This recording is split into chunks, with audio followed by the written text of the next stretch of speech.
Hi, everybody. I'm Dave Lieber, and that really is me falling off the stage.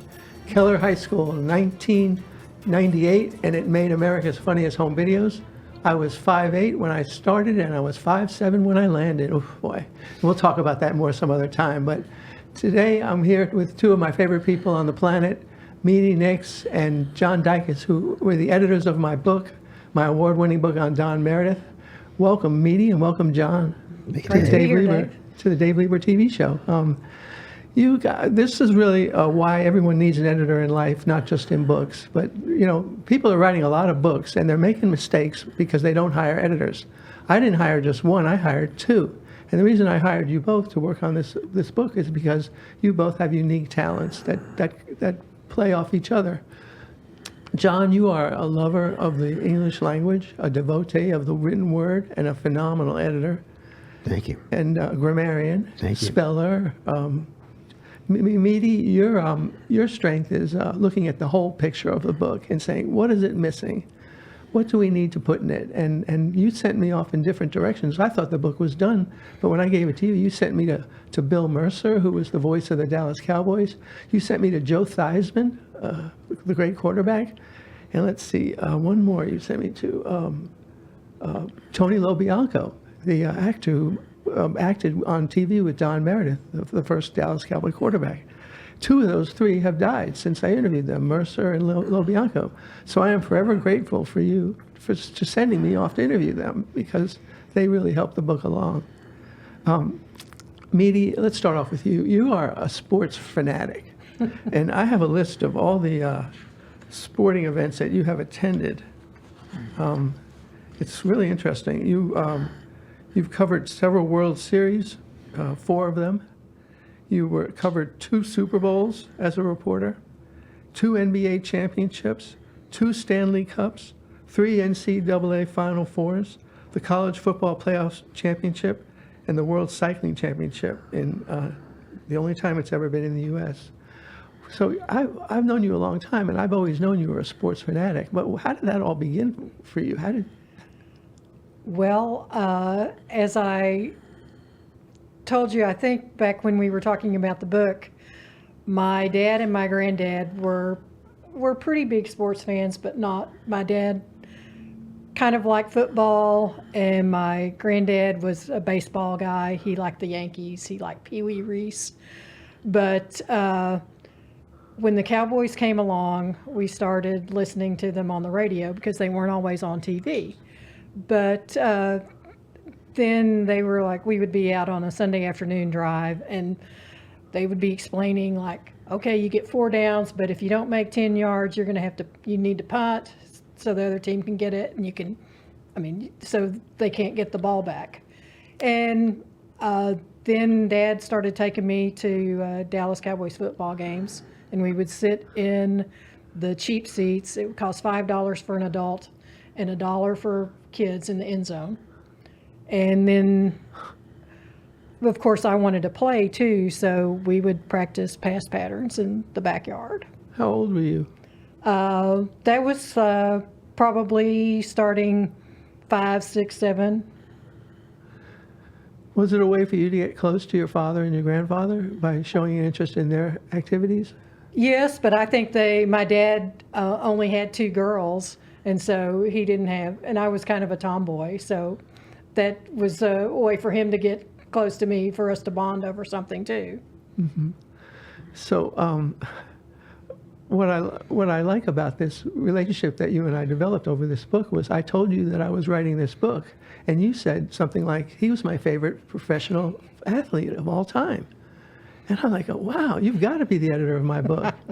And then you dug into your archives, and you came up with a postcard that you came up with this postcard that you had written to Don Meredith, and he wrote you back. What did he write you back? Well, this was, he had a weekly TV show, and so they encouraged people to write in, and you got a postcard back, and it says, I'm always grateful that there are Cowboy fans who are interested enough in our team to write. Thank you for your letter, Don Meredith. I was so happy to put that in my book. And you wrote the introduction to the book based on your time as a child, Yeah. learning how to love football and love Don Meredith. And I was just so impressed. That's my favorite part of the book. It's not my part, it's your part. That's my favorite part of the book. John Dycus, are you a sports fan like Mede? Oh, yeah.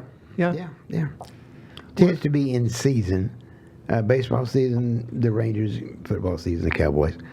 Not as much as when I was younger, I suppose, because there seems to be so much shifting between teams, not as much player loyalty as there used to be. I was a Wilt Chamberlain fan back in those days. Now, you, as I mentioned, you are a devotee of the English language. I have never really met anybody who knows more about words and grammar and punctuation than you.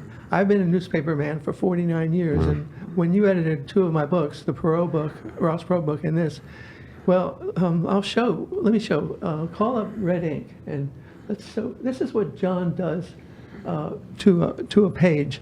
He will rewrite every single paragraph, and that's what you want as an editor. Well, You know, you want someone that attacks the sentences and attacks the wrong word. I don't like the word rewrite. Tell me. What we're looking for is active verbs and minimum prepositions. And if you massage these paragraphs correctly, then when I'm through, you don't know I've even been there. It's not my work, and it's not my name on your book. It's your name on your book. So my goal is to come in, do what I do, leave without a trace, and you're missing 30% of the paragraph, if it needs to go. There is no quota here. We're not shooting for a number. But brevity and clarity are the things we're shooting for. I got that from a journalism professor, my mentor at UTA in 1971-72, a man named Roy Hamrick, Hamric, living in Thailand now, has been for 25 years. Hamrick was I watched him do this, and he would destroy a piece of paper, type, no computers, prior to computers, with pencil. And it would have nothing but graphite on it when he was through, and he would hand it back to you and say, "Good job." And you would go back and retype it and bring it to him, and you look at it again. But brevity and clarity, the two things that he stressed over and over. And if I had a beginning inspiration, that's where it was, and that's what I'm still trying to do, is just keep it clean, keep it quick. What about John Meredith made a story interesting for you to help me with? There were aspects of it I had never heard of before. It's good reporting. It's good writing. You inherently are a good writer, but then you are a newspaper writer, and I think the newspaper style is straightforward, right, to the point. Not a lot of flourishes except where needed, appropriate. And yeah, it was a fun book to do. So was the Perot book, for the same reasons. You don't take yourself too seriously in print, and that makes it fun to read. Well, thanks. Mede, what about John Meredith do you think made him a special subject for the first ever biography of him that we did together, the three of us? Well, I mean, he came by his nickname, Dandy. I mean, just because that was the sort of person that he was. He was, I think, charismatic. His teammates would have called him that. I mean, how many millions of people loved him on Monday Night Football when he sparred with Howard Cosell? He was just somebody that I wish I had known him, because I just think he was a great guy. I mean, he definitely had demons, but he had a great personality, and I think he truly loved people. Yeah, I become friends with his widow, Susan, who lives in California, and she basically says to me in every note, "Oh, I wish John was here to see how you're keeping his spirit alive." Makes me feel really proud, you know. So what about people who say, "I don't need an editor for my book or my essay or my advertising campaign"? What do you think about that? Oh, I think they're wrong, generally. Mm-hmm. We just tend to, sometimes we write the way we talk, and sometimes that's good, and sometimes it's not. But unless we are really attuned to precise, crisp, oral communication, and we're striving for that in every sentence, then chances are we need an editor in what we write. We just do. Doesn't mean we're bad writers. Right. We just need a little help tightening it down, bringing the focus more to a point. And yeah, I think every sentence can be improved except Jesus wept. Okay? So that's why you need an editor. Mm-hmm. Mede, what's your thoughts on people that don't think they need an editor? Well, I think that if they want people to read their book or whatever they write, they need an editor, because I've worked on some other books that have had they have glaring omissions or glaring errors, and a good content editor is going to be a backstop. And not only are they going to find the errors, but they're going to improve the writing to make it something that people want to watch or to read. And I mean, I can't tell you how maddening it is for me to read a book or read a story and for there to be an error or something just, glaringly wrong. It's, what is going on here? Or see a billboard with they think it's an apostrophe, but it's it's the front end of a single quote, and Yes. you've got to know how to turn it over Yeah. on your Macintosh to where it's not the front end of a single quote, it's an apostrophe.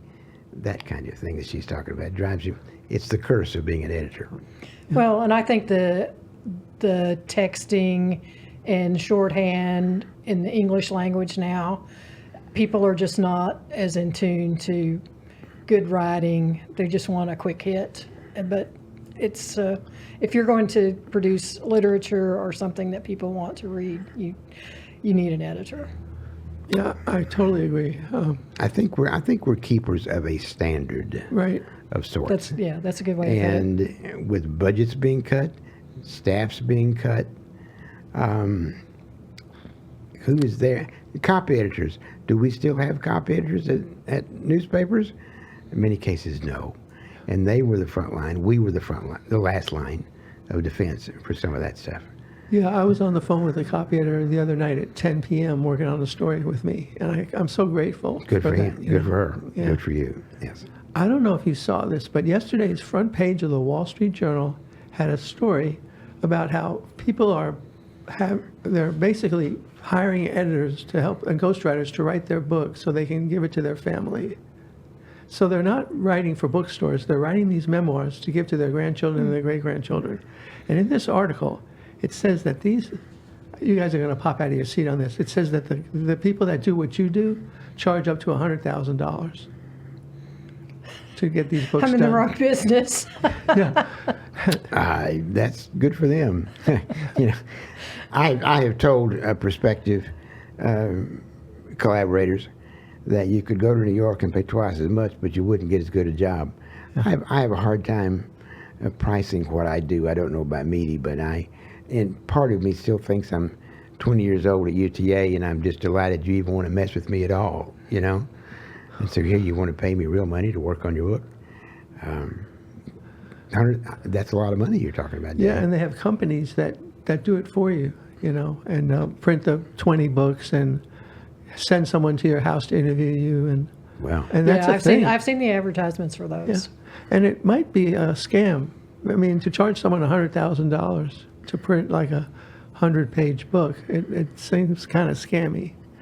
But that's what's going on in the world. And who says books are dead when Grandpa wants to give copies at Christmas to everybody? Right. I'd do it for 60, Mede. How about you? I might even do it for 50. There you go.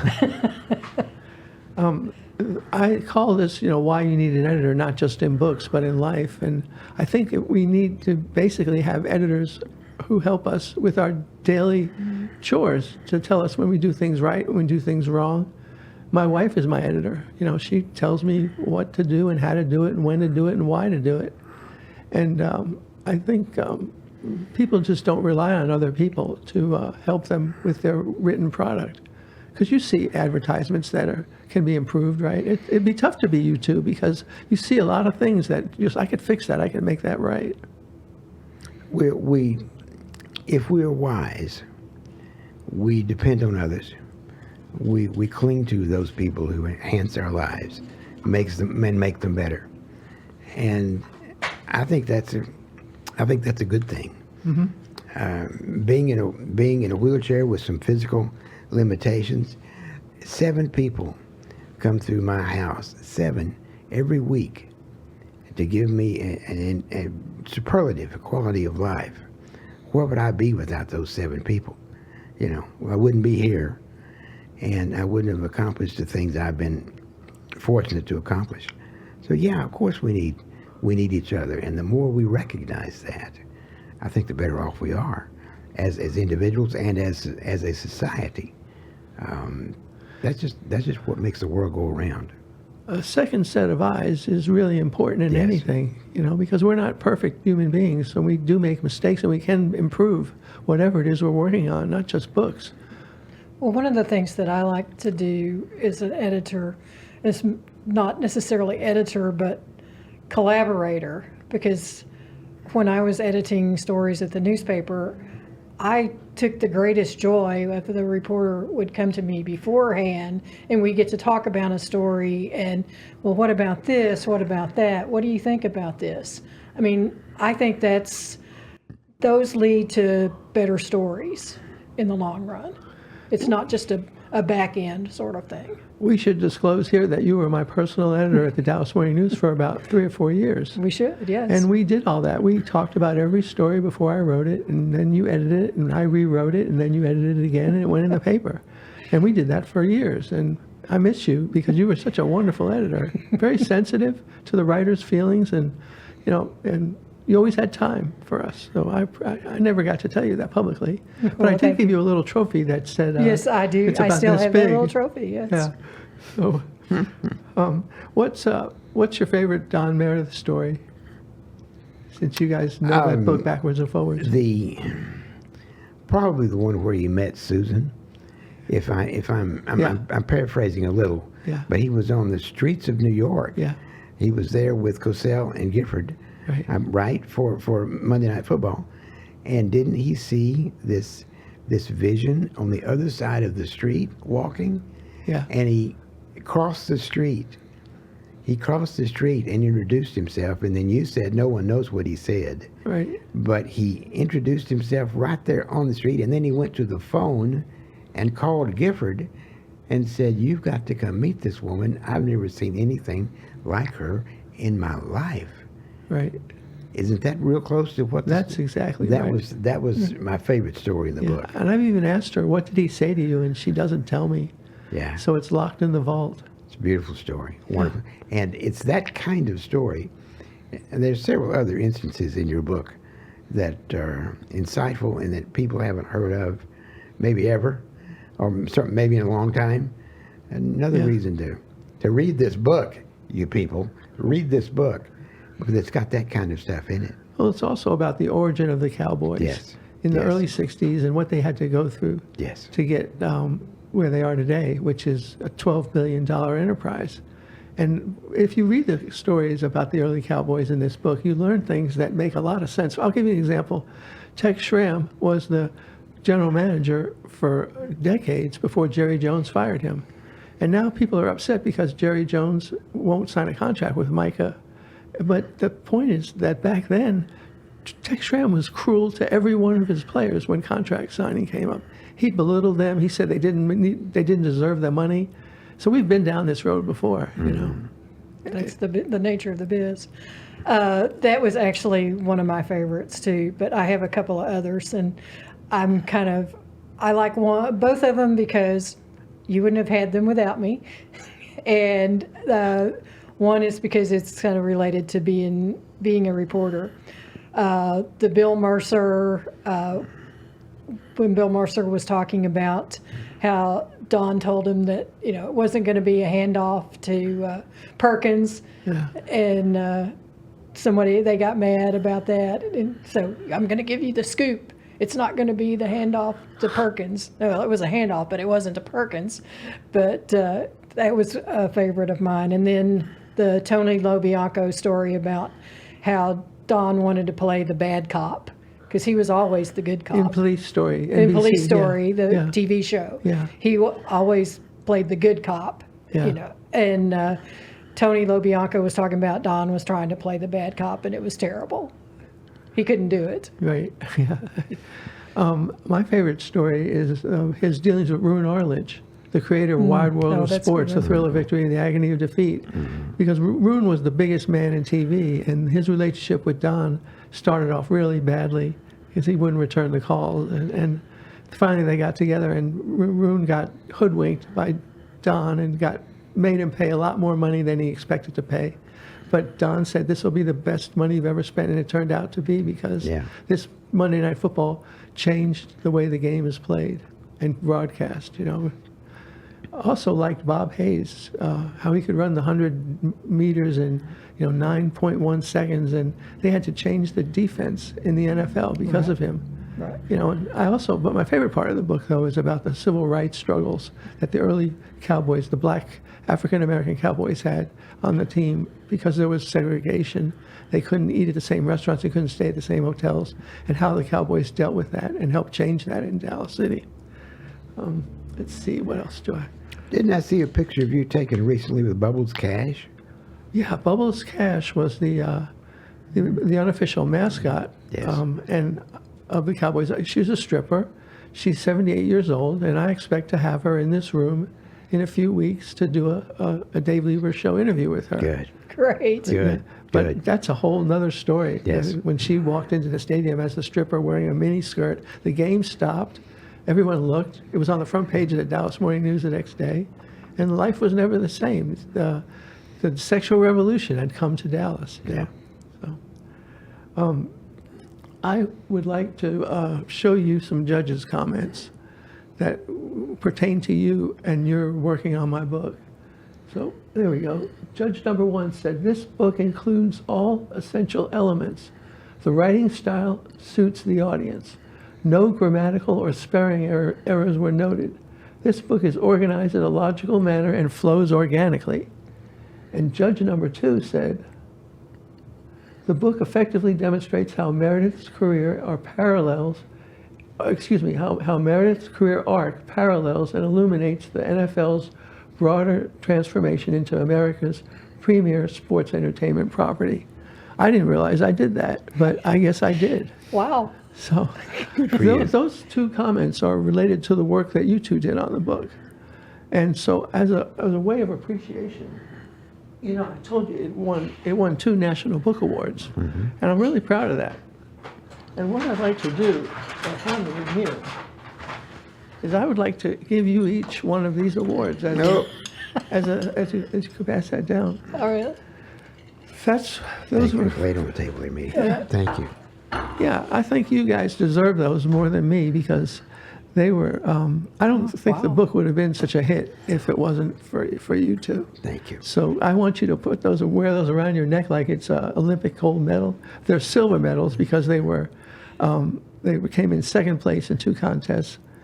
That's all right. One I lost to a guy named wrote a book about A.J. Foyt. It was 856 pages, and it was volume 1. Ooh. So I couldn't win, but so I will wear it proudly. Thank you, yeah, Dave. that's- Thank you. yeah, Thank you very much. Thank you for everything. We couldn't do what we do, Mede and I, if you don't give us quality stuff to begin with. If it's crap going in, it's crap coming out. Yeah. It was very good to begin with, and hopefully when I know Mede made it better, maybe I did too. So that's just the way it works. You complement each other. You know, I mean, she had big picture, and you Yeah. had sentence Yeah. attack each sentence, attack each paragraph, attack words, attack spelling. You were kind of vicious. I mean, I mean that in a positive way. I think you were surprised the first time I sent you some examples of what I thought we should do. Well, the way you enticed me was brilliant marketing. You sent me I sent you chapter 1. Yeah. And you sent me back and said, I can fix that. Yeah. Well, I didn't know there was anything wrong with that. Yeah. Then I get the red ink, and I realize I got to hire him again. Even though he did my Perot book, this is more important because you know- this is a Cowboys book. there are triggers we look for. People will ask you, "Oh my goodness, this must be voodoo." No, it's not. You look for this, you look for this, you look for this. You fix all these little tiny things, and suddenly, they think you're smarter than you really are, but it's just mechanics. But you have to know what to look for. Well, I learned so much from your editing, both of the books, Perot and Yeah. Don Meredith, because I realized I was doing things wrong for 49 years in grammar and spelling. Are you a better writer now? Oh, yeah. A See? much better writer See? because of that. I went through that process. That's why we do it. That's why Mede and I do it. Yeah. Well, and I think I am a better editor because I was a writer, and I see things a lot more clearly as an editor than I did as a writer. Yeah, being an editor does improve your writing. Yeah, but most editors don't go back to writing. They stay as editors. So, well, let's wrap up. Tell me what you're working on right now. John, start with you and that great project you're working on with John Robinson. Well, very exciting. John Robinson has written the director of the Amon Carter Foundation. Right. Kind of what his job entails, what you should look for in community money raising, grant writing. The industry, I think, is looking forward very much to seeing his book. And John, of course, is delightful and knows exactly what he's doing. And this was a tremendous project. I was honored to be a part of it. So yeah. He'll be in this show with me in a few months when the book comes out. Good. But here's a book that's going to change the way nonprofits raise money because Yes. it's hundreds of pages of his ideas. And he has given out his foundation, the Amon Carter Foundation. And I wrote a book about Amon Carter in a play, but that's another thing. His book is going to basically be 400 pages or something like that, right? Not that long. No, it's I don't know the exact page count, but it's very concise and very to the point and full of details. He has so many examples of nonprofits that he has helped and the things he won't do. Here's what I will do. Here's what I won't do. Come back to me. If you bring me an idea that needs to be worked on, he's very good at shaping the folks who are coming to him and giving them tips on how to improve their proposal.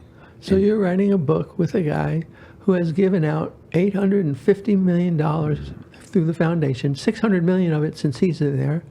And I'd say that's a pretty important book. He wrote the book. I'm helping. Yeah, well, I like to say, you share. Off to the side. But I think that's going to be a really important book that's going to help charities raise a lot of money. So, think it and will. that's really good that you were able to do that. I think it will. What about you? What you working on?